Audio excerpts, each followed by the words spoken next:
I believe that there is a God watching over us and protecting us.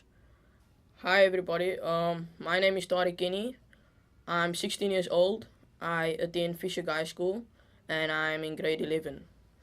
My hobbies are dancing, drama, gardening, watching TV, playing video games, and being creative. I also play badminton and chess as a sport at school. I love dogs, technology, and science. My story. Well, I was diagnosed at just before I turned 3 with a rare illness called cystinosis. At that time, there was only 15 in South Africa, and I was the youngest.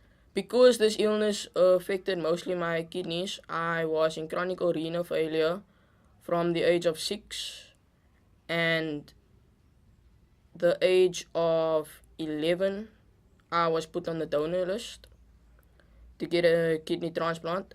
Today we're speaking to Professor Mignon. Good day, Professor. Good morning. Thank you for having me. It's a pleasure. Please tell me more about yourself. So I'm a children's doctor and I specialize in looking after children who have kidney problems. Some children are born with kidney problems, some children develop kidney problems later. So I look after a wide range of children with kidney problems all the way from birth to their older teenage years. Could you please explain to us what is cystinosis? So cystinosis is quite a rare condition, and the people who have it are quite special people. And quite recently we formed a group of rare diseases so that we can teach people about rare conditions like cystinosis. And cystinosis is when your body accumulates crystals in all the various organs. And some of the organs that we know are affected are kidneys, and so some children or adults go into kidney failure. It usually happens in children. They can develop crystals in their eyes, which makes it difficult for them to walk into the bright sunlight. They also develop crystals in their bones, and so sometimes they don't grow very nicely, or when they do grow, their legs may be a little bit crooked. And so we know that they get crystal depositions in various parts of the body. It is quite difficult to diagnose, and sometimes the diagnosis is not made early on in their lives. On the Friday, the 16th of January, on my brother's birthday, at some 11:15, we got a phone call from the doctor. And the doctor told my mother, she asked her first so much questions, which my mother thought was quite weird. And then I was still sitting in my room, and then I just heard somebody crying extremely loud. And then I ran into the next room, and I saw my mother, and I asked her what's wrong. She couldn't speak, and then she just muttered that said, God is really good, and God is really good, and He will take care of you. And I didn't know what she was saying. And then she told me that there was a kidney available for me. I did not know how to feel exactly. I don't know if I was shocked or what, because now I had a second chance at life. My name is Kathleen Kenny. I'm 53 years old. I reside in the area Ocean View, and I have a wonderful son called Tarique Kenny. How did you know that there was something wrong with me? At a very young age, before a year, I noticed a few things that wasn't supposed to be, like a fontanel that wasn't grown close at a year. It was still very wide.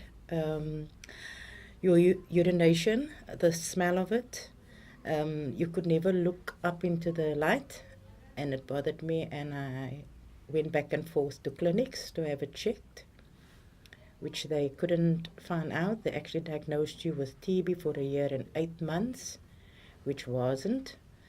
And persevering and going back and forth, I kept on going and asking to check, to send me to Red Cross, to have it checked out, because I had a feeling there's something not right with you. What challenges did you face by being my caregiver? Well, being a single mom, it wasn't easy, and always the way you were so sick, going through a lot, because it was a new journey for us, in the line of financial needs and medication and things. But we persevered, and it costed me to have patience and become prayerful. And the journey that I had with you over those years. It was tough. How did you feel when you heard that there was a kidney vacant for me? That's something I can't explain because it was just that moment where I was so overwhelmed with joy, and I didn't know if it was true or not because the timing was perfect. Because the Tuesday when you went in and you had a hospital visit, the news we got wasn't very good. And that was the 13th of January 2015. I won't forget, it was a Tuesday. But even though we got bad news, you still had this wonderful energy about yourself, still keeping your spirit up. And the Friday when they phoned me, it wasn't long after that when I got the good news, I was overwhelmed with joy. Is there anything else that you would like to say? I just want to thank God for this opportunity that He's really given us, that we can share with others that there is always hope. And for this radio station for blessing you with this opportunity to join the team, I think it's awesome. And also as a proud mother, I would like to say you are very, very special.